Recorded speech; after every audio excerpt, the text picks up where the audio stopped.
అందరికీ నమస్కారం. ముందుగా ఓం శ్రీ మాత్రే నమః అని కామెంట్ పెట్టి లైక్ చేసి మా ఛానల్ని సపోర్ట్ చేయండి ఫ్రెండ్స్. ఈ నెల జూలై 25 శుక్రవారం నుండి శ్రావణ మాసం ప్రారంభం కాబోతుంది. ఇది లక్ష్మీదేవికి ఎంతో ఇష్టమైన మాసం. ఈ మాసంలో లక్ష్మీదేవిని ఎంతో భక్తి శ్రద్ధలతో పూజిస్తారు. పొరపాటున కూడా కొన్ని పనులు చేయకూడదు. తెలిసి తెలియక శ్రావణ మాసంలో ఈ తప్పులు చేస్తే లేనిపోని కష్టాలు వస్తాయి, మీకు దరిద్రం పడుతుంది. కనుక ఈ శ్రావణ మాసంలో ఎవ్వరూ ఈ తప్పు పనులు చేయకండి. మరి ఇంతకీ శ్రావణ మాసంలో ఏ పనులు చేయకూడదు అనే విషయాన్ని ఇప్పుడు మనం ఈ వీడియోలో వివరంగా తెలుసుకుందాం. హిందూ పురాణాల ప్రకారం కొన్ని మాసాలు చాలా పవిత్రమైనవి, శ్రేష్టమైనవి. అలాంటి మాసాలలో శుభకార్యాలకు పెట్టింది పేరు. పెళ్ళిళ్ళు, ఎన్నో వ్రతాలు, పూజలు అన్నీ ఈ నెలలోనే ఎక్కువగా జరుగుతూ ఉంటాయి. అందులోనూ ఈ శ్రావణ మాసం అద్భుతమైన ఫలితాలను ఇస్తుందని మన పురాణాల శాస్త్రాలు చెబుతున్నాయి. ప్రస్తుతం ఆషాఢ మాసం నడుస్తుంది. ఈ మాసంలో సాధారణంగా శుభకార్యాలు చేయరు. కానీ శ్రావణ మాసం రాగానే ప్రతి ఒక్క శుభకార్యాన్ని ధైర్యంగా చేసుకోవచ్చు. లక్ష్మీదేవికి పరిశుభ్రమైన ఇల్లు అంటే చాలా ఇష్టం. ఎవరి ఇల్లు అయితే కలకలలాడుతూ ఉంటుందో ఆ ఇంట్లోనే లక్ష్మీదేవి కొలువై ఉంటుందని నమ్మకం. కాబట్టి శ్రావణ మాసం ప్రారంభం కాకముందే అంటే జూలై 25 లోపే మీ ఇంటిని శుభ్రం చేసుకోండి. 24న అమావాస్య వచ్చింది కదా, ఆ రోజున ఇంటిని శుభ్రం చేయకూడదు. కానీ శ్రావణ మాసం ప్రారంభం అయ్యాక మాత్రం ఇంటిని శుభ్రం చేయకూడదు. ఇల్లంతా బూజు దులిపి చక్కగా తుడిచేయండి. నీటిలో కొంచెం కల్లుప్పు వేసి ఆ నీటితో తడిబట్ట పెట్టండి. ఇంట్లోనే వస్తువులన్నీ శుభ్రంగా కడగండి. పాత దుప్పట్లను మార్చి ఉతికి ఆరబెట్టండి. ముఖ్యంగా గోమూత్రంలో కొద్దిగా పసుపు, ఒక బిల్వదళం, ఒక తులసి దళం వేసి ఇల్లంతా ప్రోక్షణం చేసి శుద్ధి చేసుకోండి. ఇలా సిద్ధం చేసుకున్న ఇంటిలోకి లక్ష్మీదేవి తప్పకుండా ప్రవేశిస్తుంది. అయితే ఈ శ్రావణ మాసంలో వచ్చే ప్రతి శుక్రవారం నాడు స్త్రీలు తప్పకుండా లక్ష్మీదేవిని పూజించాలి. ఇలా చేస్తే అష్టైశ్వర్యాలు, ఆయురారోగ్యాలు లభిస్తాయి. ఆరోగ్య సమస్యలు దూరం అవుతాయి. శ్రావణ మాసంలో అత్యంత ముఖ్యమైనది వరలక్ష్మి వ్రతం. పౌర్ణమి ముందు వచ్చే శుక్రవారం చేసుకోవాలి. ఈ నెల 8వ తారీఖు శుక్రవారం నాడు వరలక్ష్మి వ్రతాన్ని జరుపుకోవాలని కుల మతం భేదం లేకుండా ప్రతి ఒక్కరి ఈ వ్రతాన్ని ఆచరించవచ్చు. లక్ష్మీదేవి అనుగ్రహం అందరికీ కావాలి కదా. వరలక్ష్మి వ్రతం రోజు అమ్మవారిని శ్రద్ధగా పూజిస్తే దరిద్ర బాధలు ఉండవు. సంవత్సరం అంతా ఇల్లు సిరి సంపదలతో కలకలలాడుతూ ఉంటుంది. ఆగస్టు 8న వరలక్ష్మి వ్రతం చేసుకోలేని వారు అంటే జన్మ సౌఖ్యం, మృత సౌజన్యం, నెలసరి వంటి కారణాలతో వరలక్ష్మి వ్రతం చేసుకోలేని వారు శ్రావణ మాసంలో ఏదో ఒక శుక్రవారం రోజు లక్ష్మీదేవిని పూజించి 3, 5 లేదా 8 మంది ముత్తైదువులను పిలిచి వాయినం ఇవ్వండి. అప్పుడు కూడా అమ్మవారి సంపూర్ణ అనుగ్రహం కలుగుతుంది. అలాగే మంగళవారాల్లో మంగళగౌరిదేవిని పూజించే సాంప్రదాయం కూడా ఉంది. కొంతమంది శ్రావణ మంగళవారాల్లో మంగళగౌరిని, శుక్రవారంలో వరమహాలక్ష్మిని పూజిస్తారు. ఎలా పూజించినా అమ్మవారి అనుగ్రహం పొందటమే ముఖ్యం. అంతేకాదు, శ్రావణ మాసంలో సప్త శనివారాల వ్రతం చేస్తే వెంకటేశ్వర స్వామి చాలా ప్రసన్నుడవుతాడు. లక్ష్మీ వెంకటేశ్వర స్వామి శ్రావణ మాసం అంటే చాలా ఇష్టం. కనుక సప్త శనివారాల వ్రతాలు చేద్దాం అనుకునేవారు చేసుకోండి. లేదంటే శ్రావణ శనివారం రోజు వెంకటేశ్వర స్వామిని మామూలుగా ఆరాధించండి. శ్రావణ మాసం మొదలుకొని పూర్తయ్యే వరకు పూజ గదిలో ఆవు నెయ్యి దీపాలు వెలిగించండి. వెండి, ఇత్తడి కుందుళ్ళు లేకపోయినా మట్టి ప్రమిదలను ఆవు నెయ్యి పోసి 3 వత్తులు వేసి దీపారాధన చేయండి. ఇలా చేస్తే ఐశ్వర్యాలు మీ ఇంట్లో తాండవిస్తాయి. ఆర్థిక సమస్యలు దూరం అవుతాయి. దీపారాధన చేసి గంధం, కుంకుమ, అక్షంతలు సమర్పించుకుంటే శని దోషాలు, శని బాధలు తొలగిపోతాయి. శ్రావణ మాసంలో వచ్చే 5 శుక్రవారంలో లక్ష్మీదేవికి తామర పువ్వులు లేదా కలువ పువ్వులు సమర్పించి కనకధర స్తోత్రం చదివి కుంకుమార్చన చేస్తే అఖండ రాజయోగం సిద్ధిస్తుంది. లక్ష్మీదేవి వారి ఇంట్లో కొలువై ఉంటుంది. ఇక ఈ శ్రావణ మాసంలో కొన్ని పనులను పొరపాటున కూడా చేయకూడదని శాస్త్రాలు చెబుతూ ఉన్నాయి. ప్రత్యేకంగా ఈ శ్రావణ మాసం అంటే లక్ష్మీదేవికి ఎంతో ఇష్టమని చాలామంది కేవలం సింపుల్గా ఉన్న ఫోటోలు మాత్రమే పూజిస్తారు. కానీ అలా చేయకూడదు. లక్ష్మీదేవితో పాటు నారాయణుడు ఒకరికొకరు ప్రాణం. అందుకే వారిని ఎప్పుడు విడదీసి పూజించకూడదు. లక్ష్మీదేవి మాత్రమే కావాలి, నారాయణుడు వద్దు అని మీరు భావిస్తే లక్ష్మీదేవి మీ ఇంట్లో ఉండదు. నాకు శ్రీమన్నారాయణుడు ఒక్కడే చాలు, లక్ష్మీదేవి వద్దు అంటే నారాయణుడు కూడా వెళ్ళిపోతాడు. కాబట్టి శ్రద్ధ భక్తులతో నారాయణులు లేదా లక్ష్మీ వెంకటేశ్వర్లు కలిసి ఉన్న ఫోటోలు పూజించండి. వారిద్దరు ఫోటోలు లేదా విగ్రహాలు లేకపోతే శ్రావణం వచ్చేలోపు తప్పకుండా తెచ్చుకోండి. ఈ శ్రావణ మాసంలో ఎట్టి పరిస్థితుల్లోనూ కూడా మాంసాహారం తినకూడదు. వీలైనంత వరకు సాత్విక ఆహారమే తినాలి.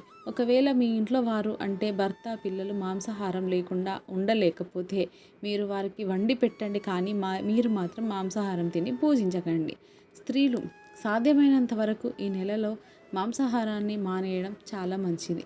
లేదంటే స్త్రీలు కనీసం మీరు పూజలు చేసే రోజుల్లో, అలాగే శ్రావణ శుక్రవారంలో, శ్రావణ మంగళవారాల్లో, శ్రావణ సోమవారాల్లో, శ్రావణ ఆదివారాల్లో నాన్ వెజ్ తినకుండా ఉండండి. అంతేకాదు ఈ శ్రావణ మాసం నెల రోజుల పాటు ఒక కాయగూరను కూడా తినకూడదు అని శాస్త్రాల్లో ఉంది. శ్రావణ మాసంలో అసలు పొట్లకాయను తినకూడదు. కాదని తింటే దోషాలు కలుగుతాయి, అనారోగ్య సమస్యలు వస్తాయి, లేనిపోని కష్టాలు వస్తాయి, దరిద్రం చుట్టుకుంటుంది. అలాగే శ్రావణ మాసంలో ప్రతిరోజు సూర్యోదయం కంటే ముందే నిద్ర లేచి ఇల్లు వాకిలి చక్కగా శుభ్రం చేసి ఇంటి ముందు కల్లాపు చల్లి ముగ్గులు పెట్టండి. ప్రతిరోజు తులసి కోట దగ్గర దీపం వెలిగించి తులసి మాతను పూజించండి. తులసి చెట్టులో ముక్కోటి దేవతలు కొలువై ఉంటారు. శ్రీమన్నారాయణుడికి తులసి మాత అంటే చాలా ప్రీతి. శ్రావణ మాసంలో తులసి పూజ చేస్తే తులసమ్మ అనుగ్రహం కలుగుతుంది. ఎవరైనా స్త్రీలు వచ్చి తాంబూలం పుచ్చుకోవడానికి అలా పిలిచినప్పుడు నెలసరిలో ఉన్న స్త్రీలు మాత్రం తాంబూలం తీసుకోవడానికి వెళ్ళవద్దు. అది అసలు మంచిది కాదు, దోషాలు కలుగుతాయి. సీతాఫలం, దానిమ్మ పండు ఈ రెండు కూడా లక్ష్మీదేవి నివాస స్థానాలు అని పురాణాల్లో చెప్పారు. అందుకే శ్రావణ మాసంలో దానిమ్మ గింజలు లక్ష్మీదేవికి సమర్పించి ప్రసాదంగా స్వీకరించండి. లేదా సీతాఫలం అమ్మవారికి సమర్పించినా కూడా లక్ష్మీ కటాక్షం సులభంగా సిద్ధిస్తుంది. అలాగే శ్రావణ మాసంలో లక్ష్మీ స్వరూపాలైన స్త్రీలు నుదుటన బొట్టు లేకుండా అస్సలు ఉండకూడదు. ఇక లక్ష్మీ ప్రీతికరమైన ఈ మాసంలో సాయంకాలం దీపాలు పెట్టిన తర్వాత పాలు, పెరుగు, వెన్నె ఇలాంటివి ఎవరికి చేతితో ఇవ్వకూడదు. ఇలా ముఖ్యంగా మగవారు ఎంతో పవిత్రమైన శ్రావణ మాసంలో మద్యం విడిచిపెట్టాలి. స్త్రీలు ఇంటిని పరిశుభ్రంగా ఉంచుకోవాలి. వర్షాలు ఎక్కువగా పడుతూ ఉంటాయి, అనారోగ్య సమస్యలు వస్తాయి కనుక ఇంటిని అపరిశుభ్రంగా ఉంచుకోకూడదు. కనీసం వారానికి ఒక్కసారైనా సరే ఇంట్లో ధూపం వేయాలి. ఈ శ్రావణ మాసంలో చెడు మాటలు మాట్లాడకుండా, చెడు పనులు చేయకుండా ఉంటే లక్ష్మీదేవి దీవిస్తుంది. అలాగే ఈ శ్రావణ మాసంలో స్త్రీలు కంటతడి పెట్టకూడదు. అంతేకాదు శ్రావణ మాసంలో పొరపాటున కూడా లక్ష్మీదేవికి ఇష్టం లేని పూలతో అంటే ఉమ్మెత్త పూలతో, బంతి పూలతో, వాసన లేని పూలతో అమ్మవారికి పూజ చేయకూడదు. అలాగే నిద్రపోయేటప్పుడు తడికాలతో నిద్రించకూడదు. అలాగే మగవారు భోజనం చేసేటప్పుడు వస్త్రాలతో లేకుండా భోజనం చేయకూడదు. మంచం మీద కూర్చొని భోజనం చేయకూడదు. అలాగే ఈ మాసంలో ఇంట్లో పండ్లు కుళ్ళిపోకుండా చూసుకోండి. ఎవరింట్లో అయినా సరే పండ్లు కుళ్ళిపోతే ఆ ఇంటిపై లక్ష్మి అనుగ్రహం తగ్గిపోతుంది. అలాగే చాలామంది ఇళ్లల్లో రాత్రిపూట షింకులో గిన్నెలు వేసి వదిలేసి ఉదయం పూట వాటిని కడుగుతూ ఉంటారు. కానీ శ్రావణ మాసంలో మాత్రం మీ ఇంట్లో ఇంట్లో అన్నం తిన్న గిన్నెలను రాత్రిపూట షింకులో ఉంచకూడదు. ఎప్పటికప్పుడు కడిగేసుకోవాలి. గుమ్మంపై నిల్చోవటము, గుమ్మంపై కూర్చొని తల దువ్వటము, గుమ్మంపై కూర్చొని పూలు కట్టుకోవడం, ఏడవటం వంటి పనులు అస్సలు చేయకూడదు. ఇలాంటి పనులు ఎప్పుడు కూడా గుమ్మం దగ్గర ఈ పనులు చేయకూడదు. ఇవే తెలుసుకున్నారు కదా. మీరు కూడా ఈ పొరపాట్లు చేయకుండా జాగ్రత్తగా ఉండండి. లేదంటే లక్ష్మీ కటాక్షం తగ్గిపోతుంది. మీరు చేసిన పూజకి కూడా పూర్తి ఫలితం రాదు. కాబట్టి ఈ పనులు అసలు చేయొద్దు. లక్ష్మీదేవి తిరుగుతున్నట్టు అనిపిస్తూ ఉంటుంది. ఈ శ్రావణ మాసం నెల రోజులు ఉదయం సాయంత్రం ప్రతి ఇల్లు అందమైన రంగవల్లులతో, పచ్చటి మామిడి తోరణాలతో, భగవన్నామస్మరణంతో, అమ్మవారి పూజలతో కలకలలాడిపోతూ ఉంటుంది. మనకున్న 12 మాసాలలో 5వది అయినటువంటి శ్రావణ మాసం ఎంతో పవిత్రత కలిగిన మాసం. పౌర్ణమి నాడు చంద్రుడు శ్రావణ నక్షత్రంలో సంచరించటం వలన ఈ మాసానికి శ్రావణ మాసం అనే పేరు వచ్చింది. లక్ష్మీదేవికి ఈ మాసం అంటే మహాప్రీతికరం. మహావిష్ణువు జన్మ నక్షత్రం శ్రవణ నక్షత్రం కావడం వలన ఆ పేరుతో ఏర్పడిన శ్రావణ మాసం మహావిష్ణువుకు పూజకు కూడా ఎంతో ఉత్తిష్టమైనది. ఈ మాసంలో అనేక పూజలు చేస్తారు. ఎన్నో శుభకార్యాలు, పెళ్ళిళ్ళు, వ్యాపారాలు, మంచి పనులు అన్నీ కూడా ఈ నెలలోనే చేయటం వలన శుభ ఫలితాలను ఇస్తాయి అని అందరూ నమ్ముతూ ఉంటారు. ఈ నెలలలో అనేక వ్రతాలను చేస్తారు. ఈ మాసంలో భద్రత ఆచరించే ప్రతి పూజకు తగిన ప్రతిఫలం ఉంటుందంటున్నారు పండితులు. అయితే ఈ శ్రావణ మాసం ప్రారంభమయ్యేలోపు ఈ 8 వస్తువుల్లో ఏ ఒక్క వస్తువుని ఇంటికి తెచ్చుకున్న 7 తరాలకి సరిపడా ఐశ్వర్యం వస్తుంది. కుబేరులుగా మారిపోతారు. లక్ష్మీదేవి మీ ఇంటికి వస్తుందని పండితులు చెబుతున్నారు. ఈ వస్తువులన్నీ తెచ్చి పూజ గదిలో పెట్టుకోవడం వలన శ్రావణ మాసంలో మీరు చేసే పూజలకు అధిక ఫలితం వస్తుంది. లక్ష్మీదేవి అనుగ్రహంతో మీ కష్టాలన్నీ కూడా తీరిపోతాయి. వద్దన్న ధనం వచ్చి పడుతుందని పండితులు చెబుతున్నారు. మరి ఇంతకి శ్రావణ మాసం ప్రారంభమయ్యేలోపు ఇంటికి తెచ్చుకోవాల్సిన ఆ వస్తువులు ఏమిటో ఇప్పుడు మనం ఈ వీడియోలో వివరంగా తెలుసుకుందాం. శ్రావణ మాసంలో ఇంటికి తెచ్చుకోవలసిన వస్తువులలో మొట్టమొదటి వస్తువు నెమలి ఈకలు. ఈ నెమలీకలను శ్రావణ మాసంలోపు ఇంటికి తెచ్చుకొని పూజా గదిలో పెట్టుకుంటే మీ ఇంట్లో ఉన్న అశాంతి, నరఘోష, నరదృష్టి అన్నీ కూడా పోతాయి. లక్ష్మీదేవి మీ ఇంటికి వస్తుంది. శ్రీకృష్ణ పరమాత్మకు, వెంకటేశ్వర స్వామికి, సుబ్రహ్మణ్య స్వామికి, లక్ష్మీదేవికి నెమలీకలు అంటే చాలా ఇష్టం. శ్రావణ మాసం వచ్చేలోపు కనీసం 3 నెమలి ఈకలు అయినా సరే తెచ్చుకొని పూజ గదిలో పెట్టుకుంటే లక్ష్మీదేవి త్వరగా ప్రసన్నం అవుతుంది. శ్రావణ మాసంలో చేసే పూజలకు తొందరగా ఫలితం వస్తుంది కనుక శ్రావణ మాసం స్టార్ట్ అయ్యేలోపు అందరూ ఖచ్చితంగా 3 నెమలి ఈకలను తెచ్చుకొని పూజ గదిలో పెట్టుకోండి. ఆ తర్వాత రెండవ వస్తువు ఏమిటంటే గోమాత విగ్రహం. శ్రావణ మాసం మొదలయ్యేలోపు ఒక ఆవు దూడ ఉన్న చిన్న విగ్రహాన్ని ఇంటికి తెచ్చుకొని పూజా గదిలో పెట్టుకుంటే చాలా మంచిది. గోమాతలో సకల దేవతలు కొలువై ఉంటారు. గోమాత విగ్రహం పాలుతో అభిషేకించినట్లయితే లక్ష్మీ అమ్మవారి అనుగ్రహం పరిపూర్ణంగా సిద్ధింప చేసుకోవచ్చు. కాబట్టి శ్రావణ మాసంలోపు అందరూ కూడా గోవు బొమ్మను తెచ్చుకొని పూజా గదిలో పెట్టుకోండి.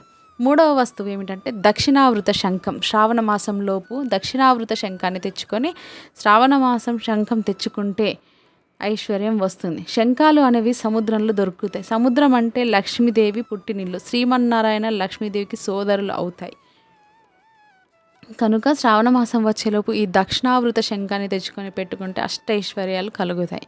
ఇంకా 4వ వస్తువు లక్ష్మీ గవ్వలు. వెనక్కి తిప్పినప్పుడు పసుపు రంగులో ఉండే గవ్వలను లక్ష్మీ గవ్వలు అంటారు.